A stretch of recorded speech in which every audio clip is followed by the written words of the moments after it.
that's how guitars are, you know. I could think this thing's like amazing, and someone else could be like, ugh, that thing sounds like thin and wimpy, you know. But I'm like, I like thin and wimpy, you know. It's like bright, where like if I'm doing little,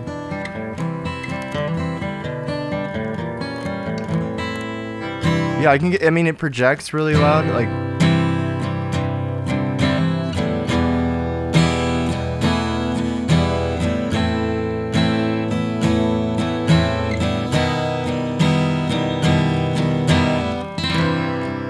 But you know, it's like you can get really like, yeah, dynamic.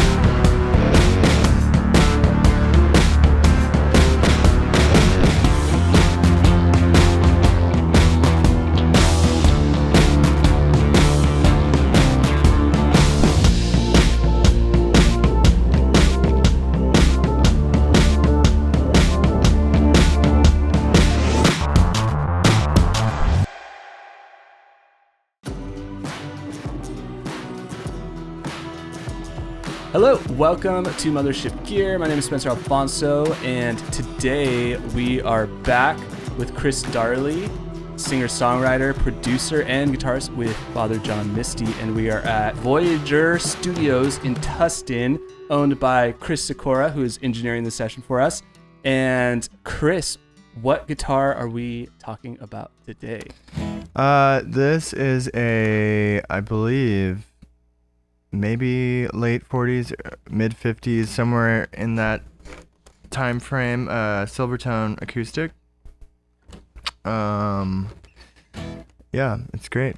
Yeah. So we previously showed off your 1959 Jazzmaster. Yep. This is 40s to 50s, so we're kind of sticking I don't know. below the 60s. I think it's a 50s. I'm almost positive it's probably like a mid 50s or something. And you were saying this is Silvertone's version of an Everly Brothers style. Yeah, their version of like a J200, just a big jumbo body acoustic. And before we started filming, you were telling me that you were looking for a singer-songwriter guitar. Is that for specifically live touring with Father John Misty? Yeah, I kind of never had like a good sounding 6-string acoustic. And I went on like a journey of just like, well, what do I want to play?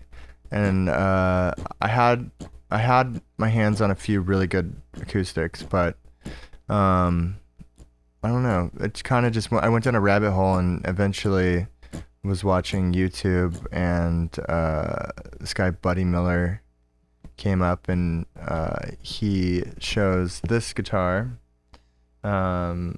in the video and just plays it, and just from the sound of like hearing it, I was like, oh man, that thing sounds cool. And I'm a big fan of Silvertone harmony guitars. I think they're well, now they're appreciated a little more, but you know, at the time Sears would sell them in the 60s as these like, you know, just budget guitars. And I guess at the time, you know, like it makes sense why people weren't like, you know, trying to play like a giant rock concert with like a Sears guitar, you know.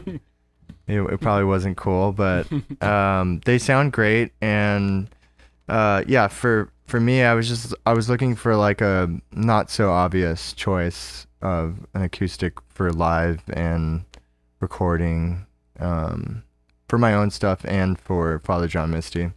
But yeah, I started playing this on tour, and I thought it sounded great. I always do that too when I'm on tour, and like I bring a new guitar out. I'm always like looking at somebody to give me like a sign that they think it's cool or they like it. And I got the approval of what is the sign? Like, it's just like if someone like looks over and they're like, hey, that's a cool guitar. You know, then I'm like, okay, that's one point. And then the next point is just like my sound guy or monitor guy being like, sounds like shit. You should probably go back to the other one, you know, or whatever. But they seem to like this one, and at least like it sounds to, it sounds good recording it. I'm live sound is the big thing to that is the pickups, and I don't know why we landed on the LR bags. They're good. Same luthier as the 59 Jazzmaster. Oh, that set Put this in the up? pickup and set it up. Oh, put the pickup in. Maybe he did. I think he probably drilled the hole in this. And then I think he probably installed it. And his name was Guitar Doc. His name's Mike. And Guitar Doc. Guitar Doc. Yeah. In Costa Mesa. Costa Mesa. Yeah, but he set this up for me. He's amazing. Everybody should take their guitar to him. But yeah, so I saw Buddies, and I then realized that it was a cool looking guitar, but this guy Baxendale, or Scott Baxendale, what he basically takes like 50s, 60s, and I think 70s like American guitars, and a lot of these old acoustics were ladder braced, and what that means is the braces are running parallel like through the body on the back, and he'll do what Martin does and X brace them. And so once you do that, and I actually maybe a few months back like thought that I could do this. Wow. I was like convinced that like, I could they just take the back off a guitar and then they just put some braces in, and like I could probably do that. I got a few harmonies kicking around. And I learned quickly that it is not an easy job to do that. I can't imagine. That terrifies me. It's crazy. You literally have to get the neck to come off, and that's not easy. You have to like heat it up, and then like just getting the body, like getting the back off of this. I mean, you could kind of see, like even like those guys, they're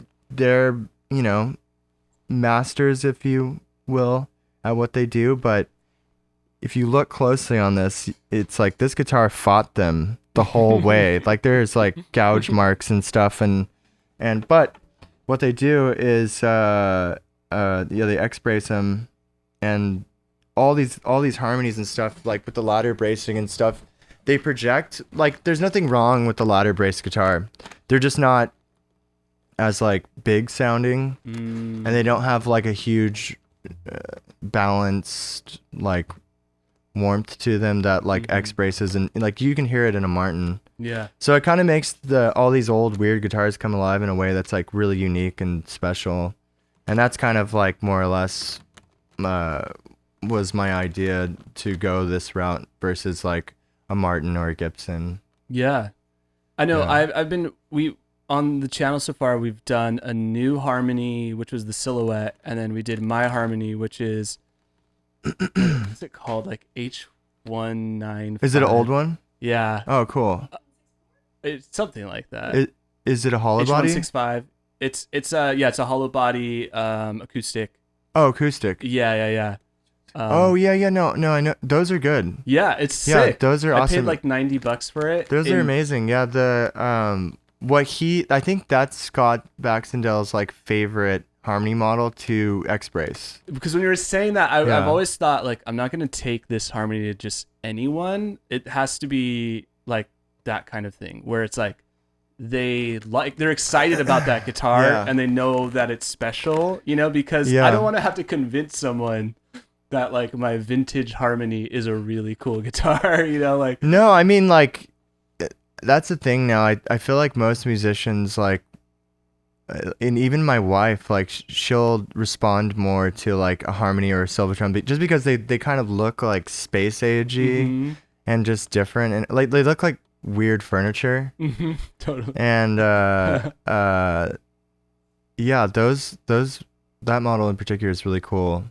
But yeah, I mean like even not doing the X brace thing, they have like a tonal quality. It's just getting them to like actually stay in tune and feel good. Yeah. Which like if you give it to like a luthier, it's like you can make that guitar like as is sound like amazing. Yeah. Yeah. Yeah. So what do you think is going to be that line where people start charging more for these guitars in the market? Because I don't really know where we're at. Like, are we on the is the hill going up, or and who's gonna make them more expensive? Are you gonna contribute to people on the tour? Already with these? Yeah, no, I mean I don't think so, but yeah, I mean, like, definitely, like, Dan Arbach kind of like fucked up the whole, and Jack White and guys that started playing like these essentially like trash guitars live, and then, you know, I feel like just reverb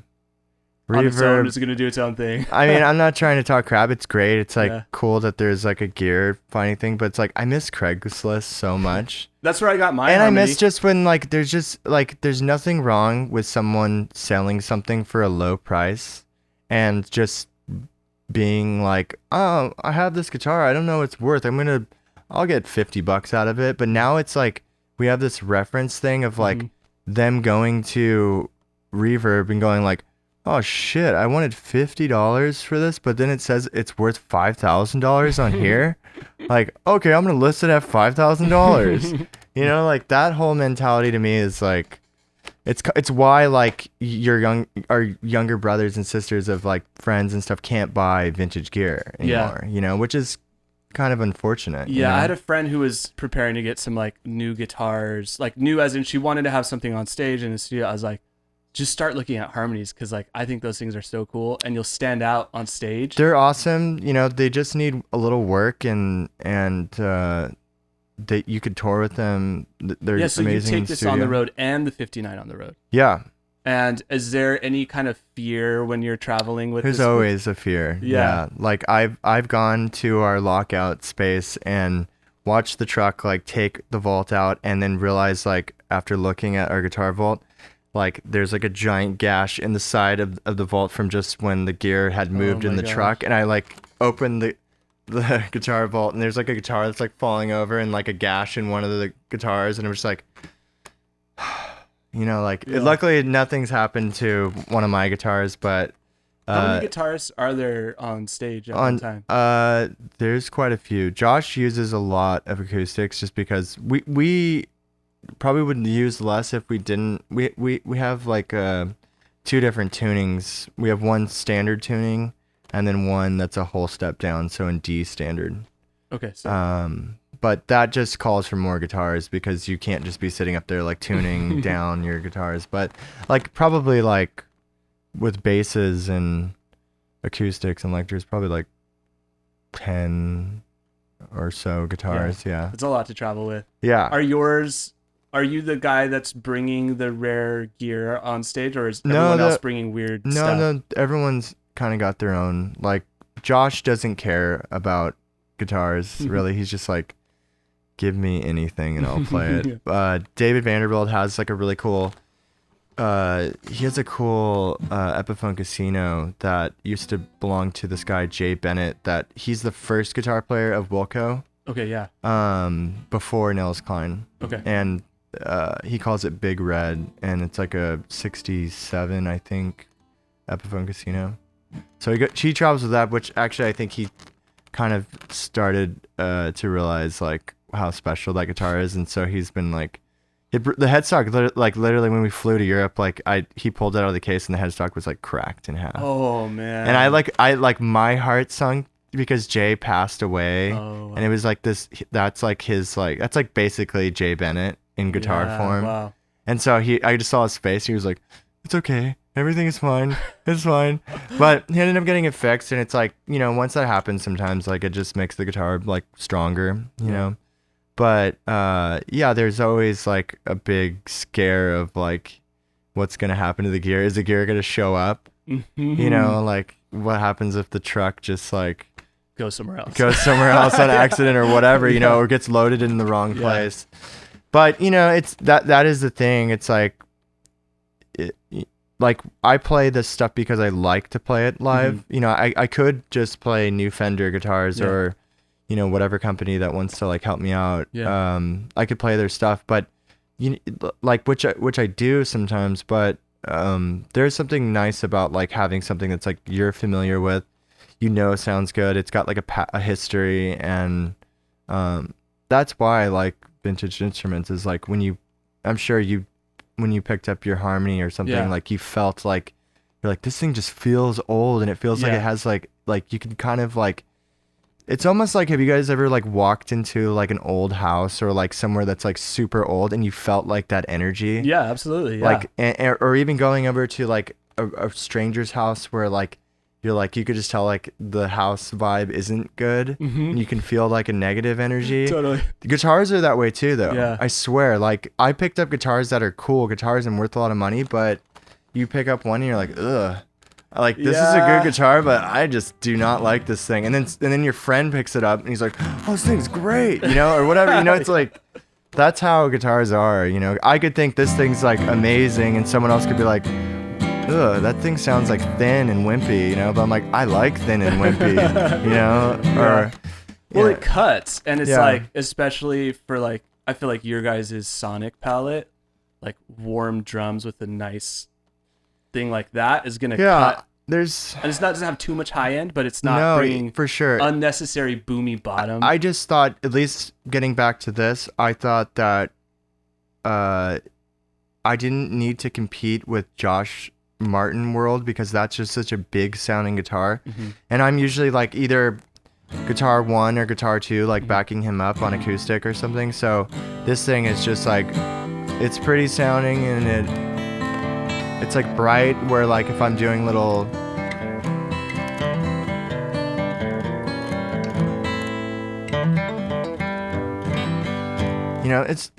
it's not gonna like muddy up the mix or something, and that's kind of how you think of tools like this, is just like, how does it serve a song? It's like you could that's why I like even like using like a Jazzmaster or something, like you have to think of songs like different emotions, that like maybe this emotion is too aggressive, or this guitar is too polite or something. They're all, and that's like the stupid like dad kind of thing to say, is like, they're all tools, you just gotta use, but it is true, like it really just is. These are all just like guitar pedals and stuff are. They're just like creating like a color palette, for the tunes. Yeah. No, it's I could just tell that it seems pretty diverse too, because it's like when you lean into it with the bigger chords. Yeah, totally. Yeah, it projects really loud, like.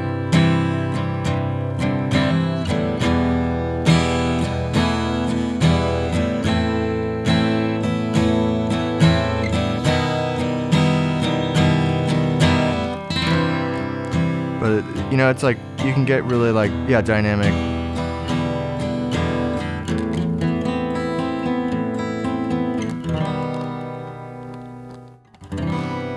Yeah. The other part about the harmonies that I feel like they don't get enough credit for is they're great lead guitars too. Like when you pick it, totally. There's like a purity, but there's also like a sadness to them. Like there's the way that it like resonates a little bit. You hear this like, I heard it same thing with your fuzz pedal, where there's this like little frequency underneath it that adds this like kind of 60s character that other guitars don't have. Well, that's why I like it, is that's a big part of like my tonal chase, is just 60s, 70s, 50s, like, and these guitars just have, an old guitar is just going to sound like your favorite records from then, It's almost like the more modern acoustic, like I have a Gibson modern acoustic, and to me it sounds too punchy for a lot of stuff, right? Where it sounds like they scooped out all of the like weird character, and that's nice if that's what you're going for. But if you want something that kind of colors a song in like an interesting way, I feel like this is doing what like a high-end Gibson would do, but it's adding a little bit of like personality. Honestly, if there was just a guitar company, like even if Harmony just did this, if they could just figure out what made these guitars sound this way. And it's probably just as simple as like the wood, you know what I mean? Of being like from some magical forest somewhere or something, but like, and maybe I think a big part of it is how much lacquer everybody uses today. on the Yeah. top. Everything feels like it's like you can't break it. Yeah, Whereas yeah. this feels like if you hug it too tight, you're gonna snap it in half. Like, Yeah. but that affects everything, you know. It's like Well, yeah, that's and it also why. seems like because yours shines, but it doesn't, like you said, it's a delicate shine as opposed to like a. Well, everybody just. I think that's the goal with like most companies now is trying to make a product that like will last for a long time. Yeah. Where I think they were trying to do that then too, you know what I mean? But maybe Harmonies and Silvertone, you know, less. But like I think their goal was like, how do we make these like really? How do we make them as well as we can make them, but make them as quickly and cheaply? Yeah. You know, which like guitar companies now have that motto too, but I feel like there's some standard that like everybody said of like lacquer the hell out of them and like take away all resonance of the body and neck. But then you get the converse where it's like, but also sell the road worn model. yeah. I mean, like honestly, like for just being real, like custom shops and stuff are like just worlds better than anything you can buy from any guitar company. Yeah. Like, and why is that? It's because if you pick up a custom shop and you picked up a new version of whether that's, you know, Fender or Gibson or whatever, it's literally just the lacquer and the parts and the pickups, but mainly I swear if they just didn't lacquer them to hell, Just a little less lacquer. just like make them like breathe a little bit. Yeah. And I think that would solve a big problem of yeah, and tone. they and have to everything. market it that way too. But the problem is there has to be enough of a demand for that for them to be able to be like, it's like a Silvertone. We have to convince everyone that we want that. So that way when they say it's like a Silvertone, people go buy it because it's like a Silvertone.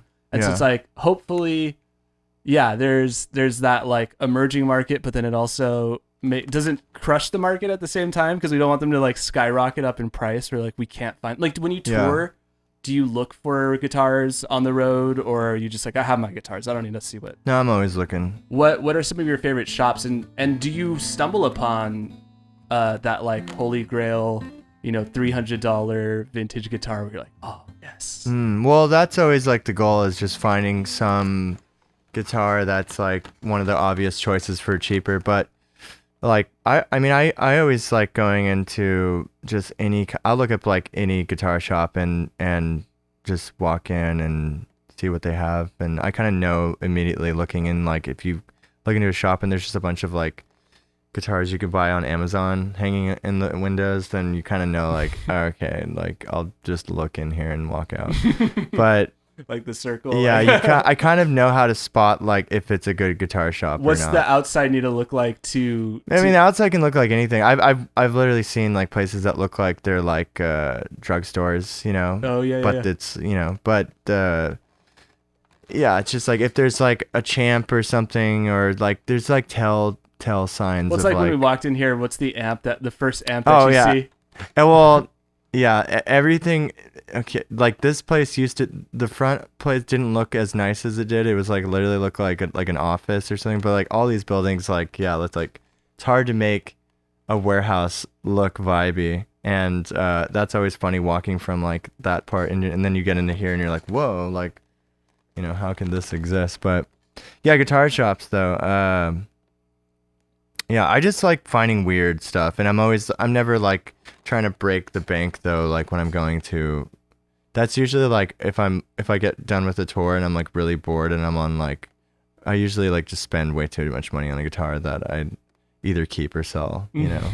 But I always do like on tour. It's like my guitar tech or somebody will just yell at me if I end up bringing another guitar back. He's like, dude, we already have like 15 guitars in the vault. Like we don't need another guitar to like squeeze in there and then like. But yeah, I mean, I'm always looking for stuff. If someone wanted to get this sound, but they couldn't use a Silvertone, what would you recommend for them? Like they're in the studio and they're like, I want that vibe. I mean, they should just get like a Harmony or something like we were saying, a Harmony or a Silvertone. Like basically Harmony and Silvertone are like the same company. They're just different name. Yeah. I think Harmony probably does have a jumbo version, but I don't know. I think Silvertone may be the only one, but K has a jumbo, and you can find those. I mean, this guitar cost like, and you could probably find this guitar for like anywhere from $200 to $600. That's wild. Yeah. It sounds. I can't believe that people are still sleeping on. Yeah, these I mean, like, guitars. and this guitar when I got it too, like, you know, it didn't sound like this. You know, like really, X bracing did a huge part of that. But even when I first played it, like when I bought it off Reverb for, I think I paid like $400 for it. And I just strummed it and I was like, oh, I know this thing's gonna sound great. Yeah. You know, but even as is, like all harmonies, Ks, so they sound great. They just have to like, they have to feel good and stay in tune. But they're all vibey and yeah, you can still get a really good like 40s, 50s, 60s acoustic Sears guitar for cheap still. Yeah. Sweet. Well, thank you so much for bringing your Silvertone.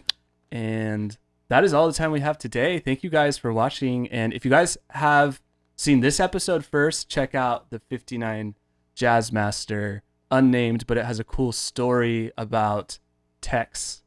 And it's very vibey. And when you're 65, you're going to name it. Yes. So yeah. Name guys all my need to guitars. check out that episode. These episodes we're leaning on you guys watching both episodes to know what we're talking about.